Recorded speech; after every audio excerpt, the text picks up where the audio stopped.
사도행전 10장 39절에서 42절 말씀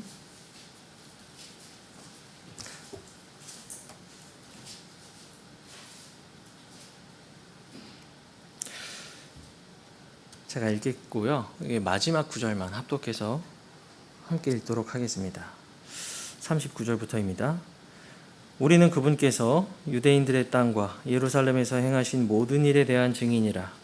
그들이 그분을 나무에 매달아 죽였으나 하나님께서는 그분을 셋째 날에 일으켜 세우시고 그분을 드러내어 보여주셨으니 모든 백성에게 보여주신 것이 아니요 오직 하나님께로부터 미리 선택받은 증인들 곧 우리들에게 보여주셨으니 우리는 그분께서 죽은 자들로부터 일어나신 후에 그분과 함께 참으로 먹고 마셨도다. 42절은 다 같이 합독하겠습니다. 시작. 또 그분께서 우리에게 명령하사 백성에게 선포하게 하시고 하나님께서 산 자와 죽은 자의 심판자로 정하신 이가 바로 그분이심을 증언하게 하셨느니라. 아멘. 자, 기도하겠습니다. 사랑이 많으신 아버지 하나님, 감사와 찬양을 올려드립니다. 분주하고 정신없이 바빴던 지난 많은 시간들 가운데 주님께서 민속의 명절을 허락하셔서 우리 사랑하는 모든 지체들, 육신과 몸이 쉴 수 있는 귀한 시간들을 허락하여 주심에 감사를 드립니다. 그러나 이제 이 명절은 끝나고 주의 첫날 주님의 모임 가운데서 모든 형제 자매님들 함께 모였습니다. 이제 민속 명절이 아니라 주의 명절을 바라보며 우리 고개를 들고 주 예수 그리스도께서 다시 오시는 그때를 바라보며 우리의 신부로서의 단장을 다 하는 우리 믿음의 결단이 있는 시간이 되게 하여 주시옵소서. 하나님의 입에서 나오는 모든 말씀이 선포될 때 말하는 자 듣는 자 모두 동일한 분의 가르침과 교훈을 얻고 영적 성장이 있는 복된 시간 되게 하여 주시옵소서. 예수님의 이름으로 기도드립니다. 아멘. 자, 오늘 사도행전 10장은 사도 베드로가 가이사랴에 있던 백부장 고넬료에게 또 그의 온 집안 사람들에게 이제 말씀을 선포하는 장면입니다. 사도는 선포합니다. 생명을 얻는 회개, 그리고 주 예수 그리스도의 죽음과 부활, 그리고 더 나아가서는 심판에 이르기까지 다양한 주제에 대해서 이제 사도는 선포하고 있습니다. 저는 오늘 베드로가 선포했던 여러 주제들 중에서 심판에 초점을 맞추어서 우리 지체들과 말씀을 나누고자 합니다. 오늘 우리가 합독한 사도행전 10장 42절을 보면은 주 예수 그리스도께서 산자와 죽은 자의 심판주로 세워졌다고 말씀을 하고 있죠. 여기서 말하고 있는 산자와 죽은 자는 문자 그대로 모든 전 사람을 의미합니다. 하지만 마태복음 8장 22절에서 우리 주님께서 이렇게 말씀하셨죠. 죽은 자들이 자기들의 죽은 자들을 장사하게 하라. 자, 이 말이 거듭나지 않은 사람, 불신혼들의 영적 죽음을 의미한다고 볼 때 오늘 사도 베드로가 선포한 산자와 죽은 자도 산자는 하나님의 영으로 다시 태어나고 거듭나서 종국적으로는 그리스도의 심판석 앞에 서게 되는 신자들, 그리고 죽은 자는 끝없이 복음을 강팍한 마음으로 거절하고 믿지 않다가 종국적으로는 그리스도의 심판석이 아닌 저 마지막 대백왕자 심판석에 서게 될 모든 그룹을 대표한다고 우리가 적용을 할 수가 있습니다. 자, 오늘 본문에서 베드로는 심판에 대해서 개괄적으로 언급했습니다. 자세히 설명하지 않고 있다는 것이죠. 하지만 우리가 성경 기록 전체를 보면은 믿는 우리가 알아야 될 심판의 종류에 대해서 자세히 말씀해주고 있습니다. 산자와 죽은 자의 심판이라는 이 주제는 각 시대의 경륜 그리고 구속사 전체를 통해서 끊임없이 전개되는 주제입니다. 매우 중요한 주제죠. 그리고 이 주제에 대해서 성도들이 잘 알고 있는 것도 경건한 영성에 굉장히 도움이 됩니다. 왜냐하면 오늘도 여전히 살아계셔서 공의로 심판하시는 하나님을 안다는 것은 우리에게 경건한 두려움을 배우게 해주기 때문입니다. 오늘 우리가 심판이라는 주제에 대해서 다 다룰 수는 없습니다. 그래서 우리 구원과 직접적인 관련이 있는 세 가지 측면의 심판에 관련해서 한번 살펴보고자 합니다. 칭의, 성화, 영화, 이 세 가지 구원의 주제는 또 다른 심판의 주제와 유기적으로 연결이 되어 있습니다. 자, 어떤 심판입니까? 첫 번째는 갈보리 위에서의 죄의 심판입니다. 이 심판 여러분 모두 알고 계시죠? 이 심판은 이미 과거에 완료되었고 종결되었습니다. 그리고 여러분한테 완벽하게 적용이 되었죠. 여러분 중에 누구도 이 심판에 동참하지 않았다면 이 자리에 앉아 있을 수는 없겠죠. 이 갈보리에서의 죄의 심판은 죄로 인해 죽을 수밖에 없고 영원한 지옥의 형벌을 받을 수 없는 나 같은 죄인을 대신해서 예수님께서 갈보리 위에서 피 흘리시면서 나를 위해 감당하신 심판입니다. 자, 만약에 우리가 로마 가톨릭의 미사 제도를 신봉하지만 않는다면은 이 심판은 결코 반복되지 않습니다. 왜냐하면 예수님의 희생은 단 한 번에 영속적으로 이루어지고 완성된 구속이기 때문이죠. 저 최용주는 멸망받을 죄인이었습니다. 하나님의 재판정에서 영원한 사망 선고를 기다리면서 저 지옥에 떨어질 날만 기다리고 있는 상황이었습니다. 자, 그러던 어느 날 죄가 없는 한 의로우신 분께서 저를 대신해서 사형 언도를 받고 고통스럽고 비참하게 죽으셨습니다.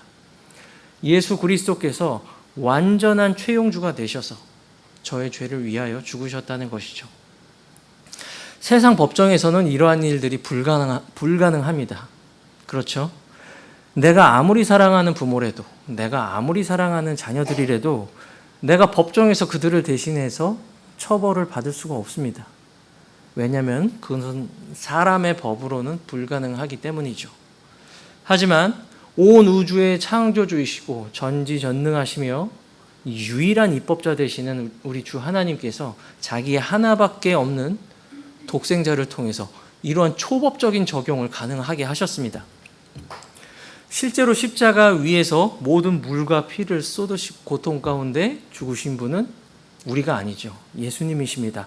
하지만 법적으로는 믿는 모든 성도들이 그리스도와 함께 십자가에 못 박혀서 심판을 받은 것으로 하나님께서 그렇게 간주한다고 성경은 우리에게 말씀하고 있습니다. 저와 여러분, 우리 중에 누구도 자신의 죄 때문에 뺨을 맞거나 침뱉음을 당하거나 손으로 맞거나 조롱과 야유를 당하거나 대못으로 우리 손발이 찔리거나 장창으로 우리 옆구리가 관통당해 본 경험이 있는 사람 아무도 없죠. 하지만 믿음을 통해서 주님께서 당하신 이 모든 심판이 법적으로 저와 여러분 안에 성취되고 이루어졌다는 것입니다.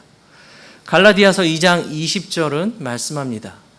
내가 그리스도와 함께 십자가에 못 박혔으나 그럼에도 불구하고 사노라. 내가 그리스도와 함께 십자가에 못 박혔으나 그럼에도 불구하고 사노라. 자, 이것은 무슨 죽음입니까? 법적인 죽음이죠. 명확한 법적인 죽음입니다. 이것이 만약에 물리적인 죽음이었다면 우리 중에 누구도 이 장소에 앉아 있을 수가 없었겠죠. 이 갈보리에서의 죄의 심판은 그 갈보리 언덕에서 예수님 위로 다 쏟아졌고 영속적으로 완전히 성취되었습니다. 누구든지 자기가 죄인이라는 것을 인정하고 돌이켜서 유일하신 구원자 예수님을 믿고 신뢰한다면 하나님께서 제정하신 이 법적 효력이 그 죄인에게 그대로 적용이 됩니다. 예수님께서 저와 여러분의 모든 추악한 죄들을 다 자기에게로 가져가셔서 참혹한 죽음으로 심판을 받으신 것처럼 믿는 모든 죄인이 예수님께 있었던 모든 완벽한 거룩함과 의를 그대로 전가받게 됩니다. 그래서 그 사람은 이제부터 죄인이 아닙니다.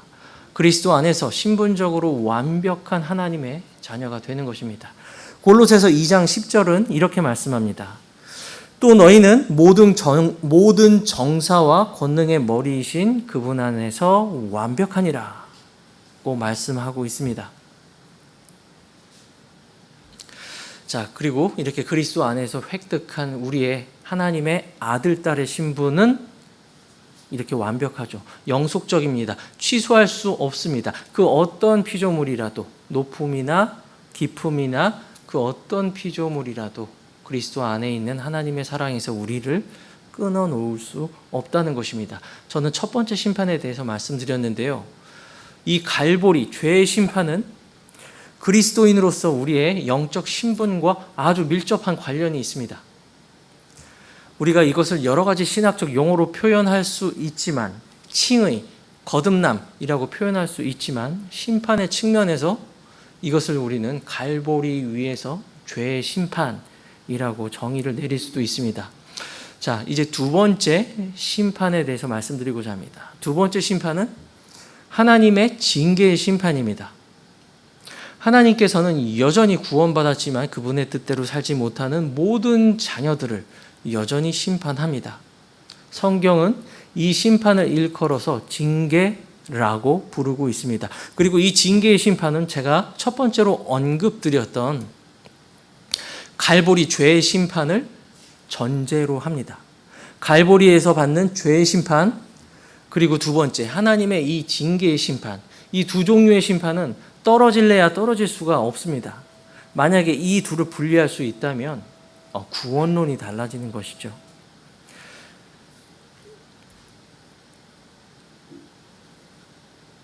갑자기 한번 손을 댔는데 페이지가 세 페이지가 넘어갔습니다. 갑자기 다른 데로 점프가 됐습니다. 아무리 갈보리의 심판을 통해서 우리가 획득한 완벽한 하나님의 자녀로서의 정체성을 가지고 있더라도 여전히 몸을 입고 살아가고 있는 우리는 영적 상태 기복이 있을 수밖에 없습니다. 그렇죠? 우리는 그것을 매일매일 경험하고 있습니다. 우리가 날마다 서서 분투하며 하나님을 위해 서 있기 위해 노력하지만 여전히 우리가 극복하지 못하는 육신적 연약함으로 인해 어려움을 겪고 있다는 것이죠. 요한일서 1장 10절에서 사도 요한은 구원받은 모든 성도들에게 이렇게 말합니다.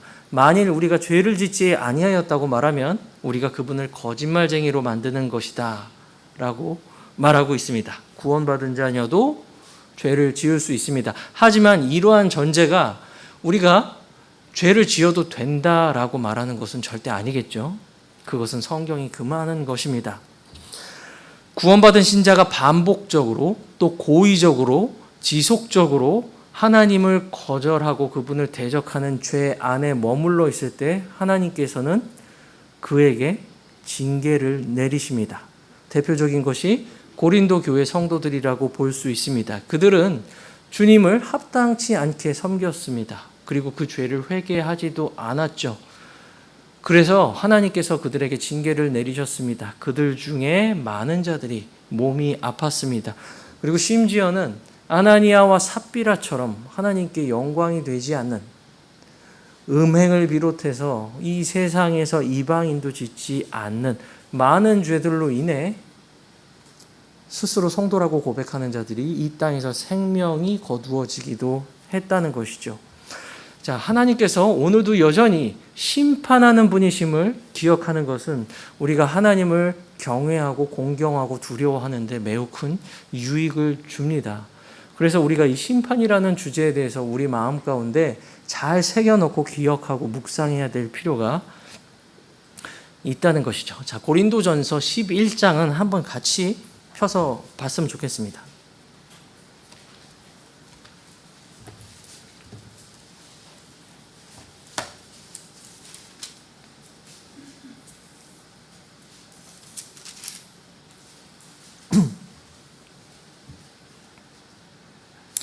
자, 30절, 31절, 32절인데요. 제가 읽어드리겠습니다. 눈으로 따라 읽어주세요. 이런 이유로 너희 중에 약한 자와 병든 자가 많고 잠자는 자도 많도다. 이는 우리가 만일 우리 자신을 판단하면 우리가 판단을 받지 아니하기 때문이라. 그러나 우리가 판단을 받을 때는 우리가 주께 징계를 받는 것이니 이것은 우리가 세상과 함께 정죄를 받지 않게 하려 함이라고 말씀하고 있습니다.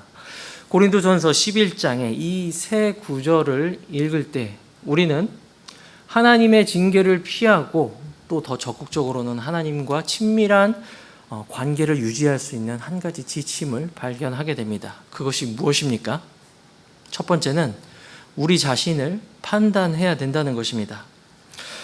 31절 보면은 우리가 만일 자신을 판단하면 우리가 판단을 받지 않을 것이기 때문이라. 그러나 만약에 우리가 스스로 자신을 판단하는 일을 멈추거나 불순종한다면 주께서 우리를 징계하신다고 32절에서 말씀하고 있죠.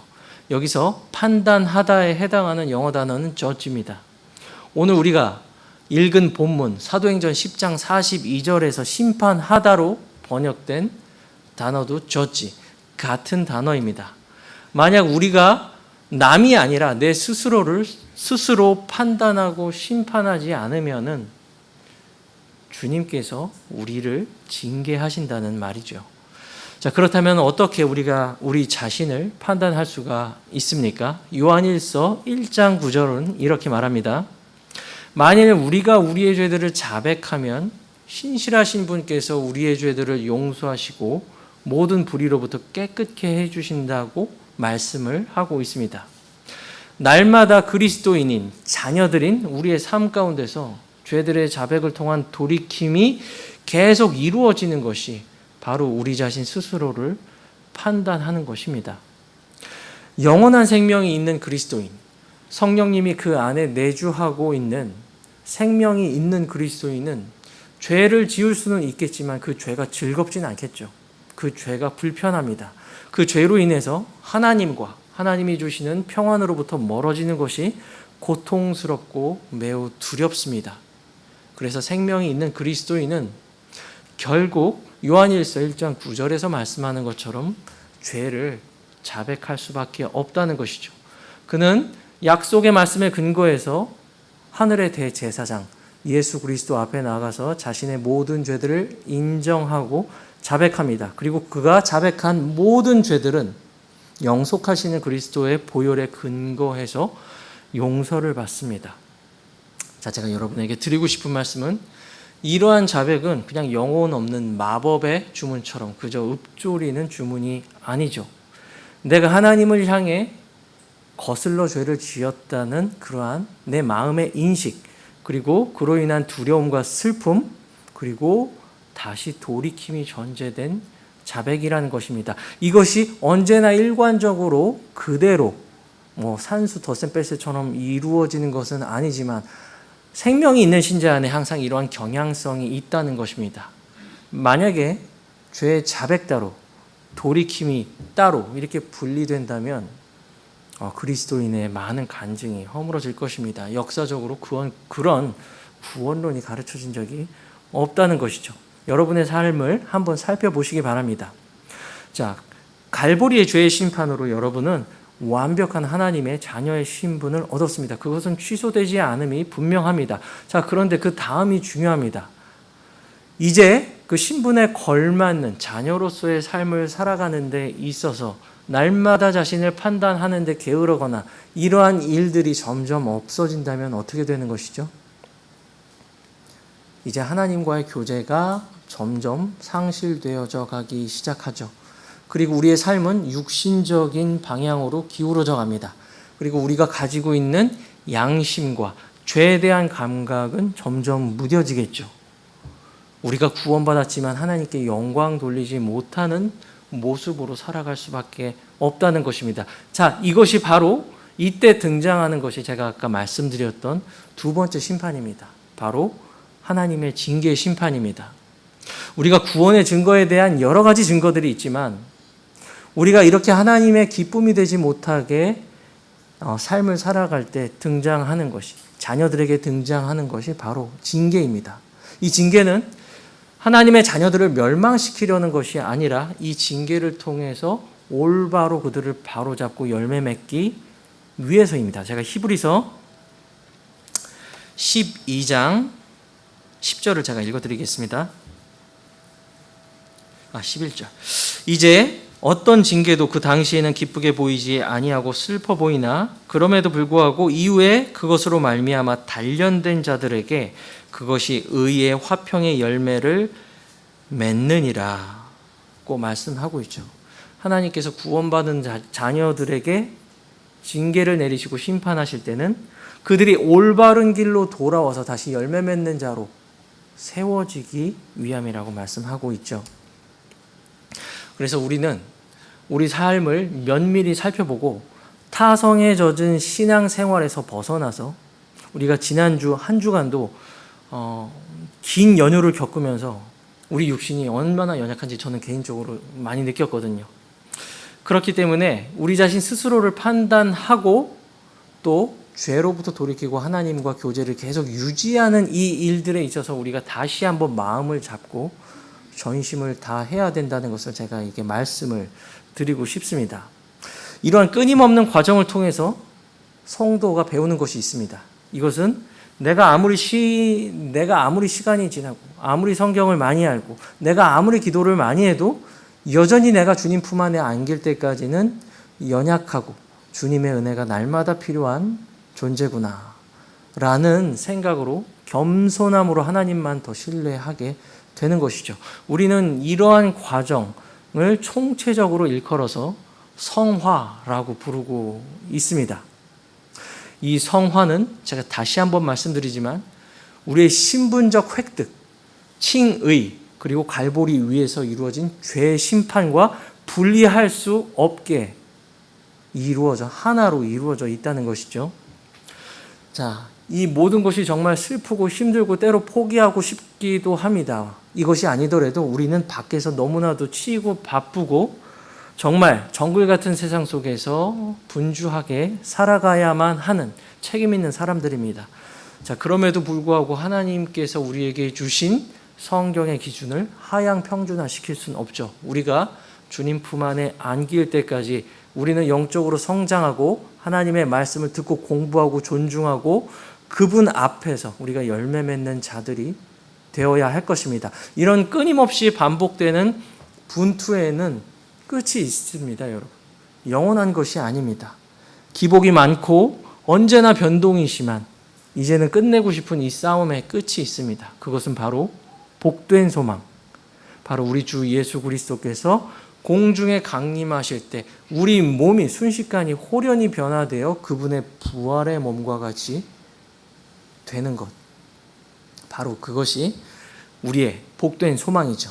자, 이것은 제가 말씀드렸던 그 다음 심판으로 바로 이어집니다. 자, 세 번째 심판은 바로 그리스도의 심판석 앞에서 구원받은 성도들이 모여서 받는 성도들의 상급 심판입니다. 자, 요약 한번 하겠습니다. 첫 번째 심판은 갈보리 위에서 죄의 심판입니다. 이것은 완전히 종결된 심판입니다. 이미 그 죄에 대해서 종결된 재판에 우리가 다시 회부되지 않습니다. 자, 우리는 거기에서 완벽한 신분을 얻습니다. 이제 그 신분에 걸맞는 삶을 살아가는 데 있어서 하나님께서는 자신의 징계 심판이라는 것을 도구로 사용하십니다. 그리고 언젠가 이것의 끝이 있을 텐데 그것은 바로 우리가 홀연히 나팔 소리와 함께 새 몸으로 변화되어 주님을 만날 그때죠. 바로 그때 이루어지는 것이 바로 그리스도의 심판석 앞에서 성도들의 보상 심판이라는 것입니다. 이것은 성도들의 몸의 구속과 깊은 연관이 있습니다. 고린도 후서 5장 10절, 로마서 14장 10절 이 두 구절에서는 교회 시대에 구원받은 모든 신약 성도들이 누구도 열외 없이 언젠가 그리스도의 심판석에 반드시 설 것이라고 단호하게 말씀하고 있습니다. 자, 우리가 구원받았다면 우리는 그 심판석 앞에 저와 여러분 모두가 선다는 것이죠. 대상은 제가 지금 방금 말씀드렸던 것처럼 구원받은 성도들만 그리스도의 심판석 앞에 서게 됩니다. 너무나도 슬프고 안타까운 일이지만 만약에 누군가 끝까지 복음을 거절하고 하나님의 말씀을 믿지 않았다면 그 사람은 그리스도의 심판석 앞에 서지 못합니다. 오히려 저 마지막 때 있을 최종 심판, 대배광자 심판석 앞에 서서 최종 멸망의 선고를 확정 선고받고 영원한 멸망, 두 번째 불호수에 들어가는 것, 그것이 그들의 운명이 될 것입니다. 그리스도의 심판석, 백왕자 심판석은 동일한 심판석이 아닙니다. 심판의 대상, 심판의 목적, 심판의 내용, 모든 것이 하나도 비슷한 것이 없는 완전히 분리된 심판입니다. 그렇기 때문에 우리 모두가 그리스도의 심판석 앞에 서야 할 뿐만 아니라 그 앞에서 주님으로부터 칭찬과 명예와 보상 얻기를, 비록 이 땅 가운데서 몸을 입고 살아가고 있지만 그러한 소망을 갖고 앙망하면서 살아가야 되겠죠. 자, 우리 모두가 구원받았습니다. 그렇기 때문에 우리는 그리스도의 심판석 앞에 서게 될 것입니다. 방금 말씀드린 것처럼 이 그리스도의 심판석에서는 우리의 구원 여부를 결정하는 곳이 아닙니다.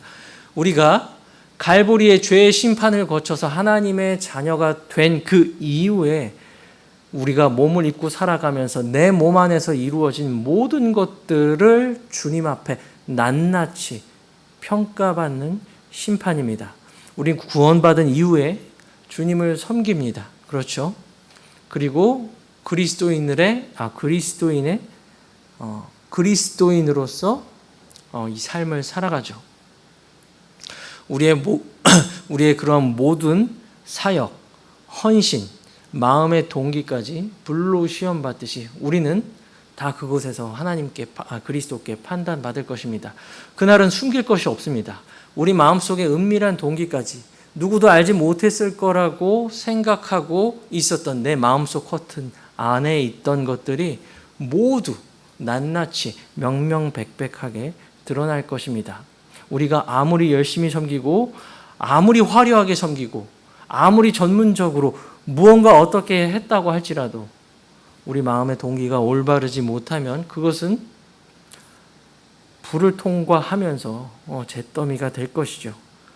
자, 그렇기 때문에 우리는 이 땅에 잠깐 사는 이 수증기 같은 시간을 살아가는 동안 우리가 그리스도의 심판석 앞에 설 것을 대비하고 두려움으로 우리 자신을 끊임없이 돌아볼 필요가 있다는 것입니다.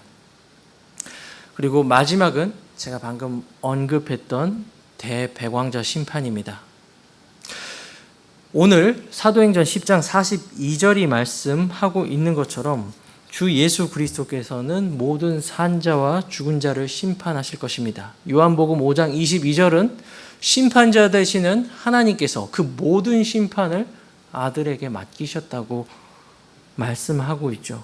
주 예수 그리스도께서는 그리스도의 심판석과 그곳에서 구원받은 성도들, 구원받지 못해서 백왕자 심판석에서는 모든 죽은 자들, 산자와 죽은 자 모두를 그리스도께서 심판하실 것입니다. 그 심판의 최종 장면이 바로 대백왕좌 심판석입니다. 이곳은 끊임없이 전했음에도 불구하고 복음을 듣지 않고 강팍한 마음으로 그것을 거부한 사람들이 가는 곳입니다. 결국에 생명의 체계에 그들의 이름이 없다는 것이 바로 이 심판석이 구원받지 못한 모든 사람들을 대상으로 한다는 것을 보여줍니다. 그들은 영원한 정죄와 형벌을 최종적으로 선고받고 저 둘째 사망, 불호수에서 영원토록 그들은 고통을 받게 된다는 것입니다. 언제나 이러한 말들을 언급하는 것 자체가 마음의 큰 슬픔이고 우리가 사명을 더 잘 감당해야 되겠다라는 결단을 우리 마음 가운데 가져다 주는 것 같습니다. 저는 4가지 심판에 대해서 우리와 직접 관련이 있는 구원론과 관련된 이 4가지 심판에 대해서 여러분과 짧게 살펴보았는데요. 자, 중요한 것은 이 심판의 종류에 대한 지식을 우리 마음 가운데 아는 것이 아닙니다.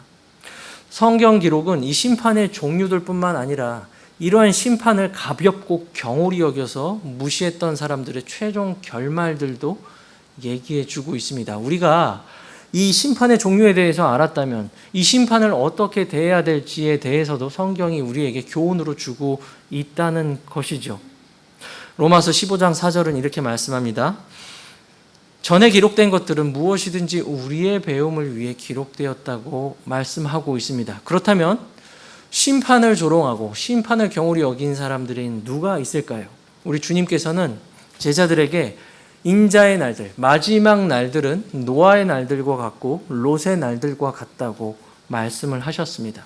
자, 노아를 한번 생각해 볼까요?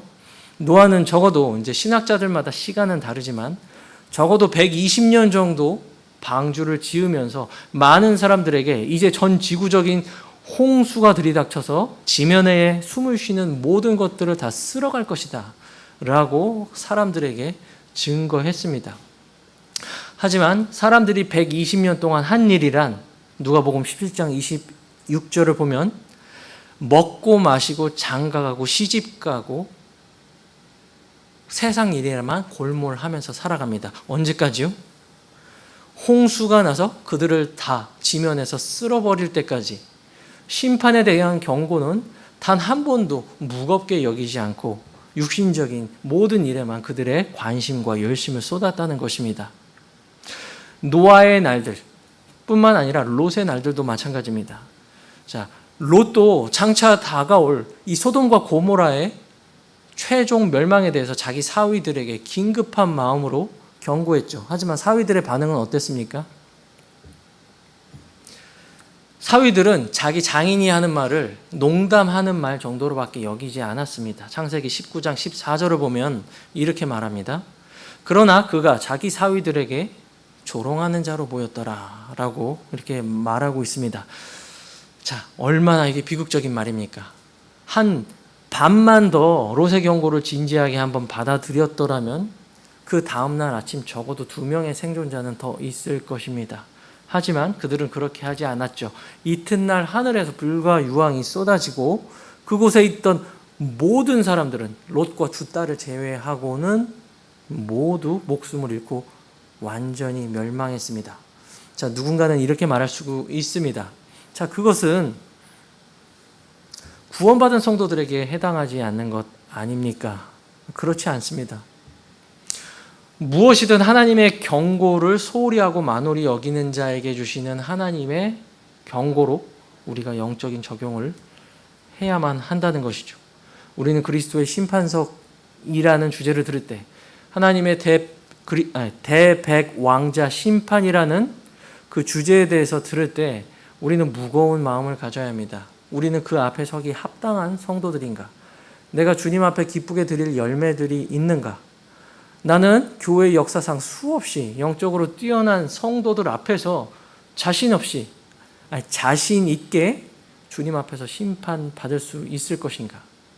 나의 삶에 내 몸 안에 이루어진 것들은 불타지 않고 금과 은과 보석처럼 주님 앞에 칭찬과 명예 얻을 만한 것들로 드러날 수 있는가에 대해서 무섭고 두려운 마음으로 우리 마음 가운데 그런 생각들을 가지고 있어야 된다는 것입니다. 아모스 예언자는 이제 곧 임박한 이스라엘의 멸망에 대해서 하나님의 진노의 심판에 대해서 경고하면서 아모스 4장 12절에서 이렇게 외칩니다. 오 이스라엘아, 오 이스라엘아, 너는 내 하나님 만나기를 예비하라. 내 하나님 만나기를 예비하라.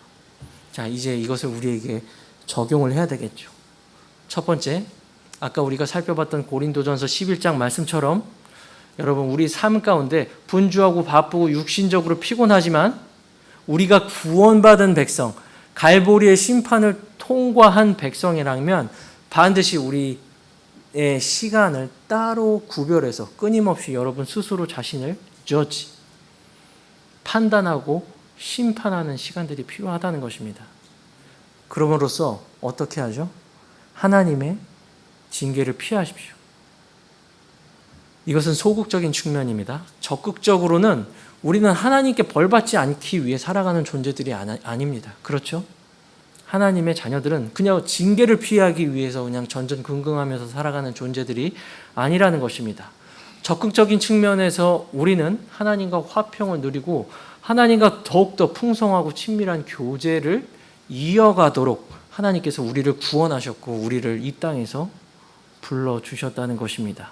그런 것들을 위해서 우리는 죄로부터 돌이키고 하나님이 기뻐하는 일들 가운데 우리 자신을 헌신하라는 것입니다. 주님께서 마지막 시대 교회 라오디게아 교회에 이렇게 말씀하셨습니다. 내가 사랑하는 자들을 내가 책망하고 징계하노니 그러므로 열심을 내고 회개하라. 보라, 내가 문 앞에 서서 두드리노니 누구든지 내 음성을 듣고 문을 열면 내가 그에게로 들어가 그와 함께 만찬을 먹고 그는 나와 함께 먹으리라고 말씀하고 있습니다. 자, 또 중요한 것이 있습니다. 고린도전서 11장에서 분명히 말씀하고 있습니다. 우리 자신 스스로를 졌지 판단하라고 말씀하고 있습니다. 그런데 우리가 물려받은 그리고 우리 몸 안에 남아있는 죄된 성품 중에 하나가 뭐냐면 우리 자신을 젖죄하는 것이 아니라 먼저 상대방을 판단한다는 것입니다. 말씀의 첫 번째 적용자이고 첫 번째 순종하는 주체는 누구입니까? 바로 이 책을 펴서 읽는 바로 내가 1차 수신자입니다. 그렇기 때문에 하나님의 말씀을 내 자신 그리고 내 자신에게 적용하시고 형제 자매들을 판단하거나 그들을 젖죄하면 안 된다는 것입니다. 이제 이 말씀의 두려움을 알았더라면 우리가 할 일은 무엇입니까? 누구든지 저 백왕자 심판석에 서면 안 됩니다. 저곳에 서서 마땅한 사람이 있습니까? 없죠. 구약에서 하나님께서는 아합과 므낫세 같이 악한 왕들도 긍휼히 여겨주시고 용서해 주셨습니다. 므낫세가 어떤 왕입니까? 자기 자녀들을 불 가운데로 지나가게 하고 이방신에게 인신공양을 했던 왕이죠. 지금 북한의 김정은도 그렇게는 안 합니다. 이 세상에서 구원으로부터 제외될 만큼 악한 인간은 없습니다. 우리가 이 주님이 오시기 얼마 남지 않은 이때 구령자로서 하나님의 말씀을 선포해서 저 대백왕자 심판석이 아닌 그리스도의 심판석 앞에서 많은 사람을 세워서 보상 심판에 참여할 수 있도록 우리가 끊임없이 복음을 전해야 된다는 것입니다. 자, 이후에 이제 심판이라는 주제에 대해서 더 확장해서 나눌 시간이 있다면 그때 같이 나누도록 하겠습니다. 기도하고 마무리하겠습니다.